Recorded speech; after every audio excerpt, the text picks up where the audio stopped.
anak-anak, pada video kali ini kita akan belajar tentang fabel. Ini adalah pelajaran bahasa Indonesia kelas 2 bab 5 kurikulum merdeka. Apakah kalian sudah siap? Kita langsung saja yuk belajarnya. Nah, anak-anak perlu tahu fabel itu merupakan cerita anak dengan tokoh binatang. Nah, binatang tersebut memiliki karakter dan juga sifat seperti manusia. Anak-anak, fabel itu termasuk cerita fiksi.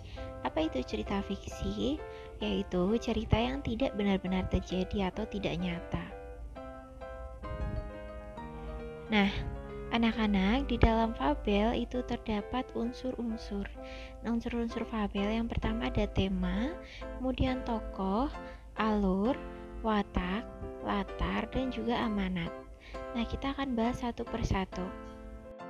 Yang pertama adalah tema. Tema itu adalah dasar cerita anak-anak.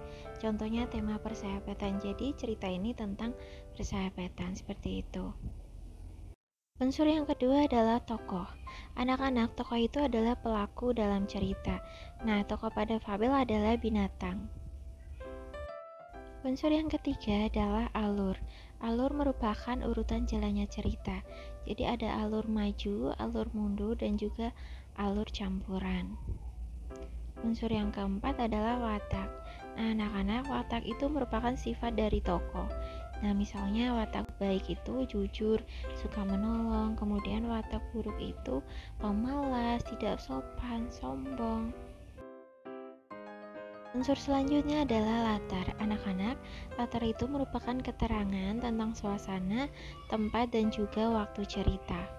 Nah, latar suasana itu seperti ramai, sepi, sunyi, kemudian latar tempat itu ada hutan, kolam berenang, di sekolah, dan lain-lain. Dan juga latar waktu itu seperti pagi, siang, maupun malam hari.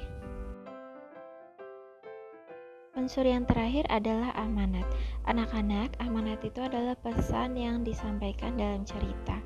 Jadi melalui amanat ini kita bisa tahu pelajaran yang bisa diambil dari cerita itu, apa yang bisa kita contoh dan kita terapkan dalam kehidupan sehari-hari.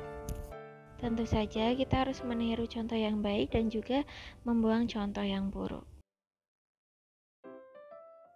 Nah, anak-anak, ini adalah contoh fabel, yaitu cerita tentang si kancil dan buaya jahat. Kalian bisa membaca dulu.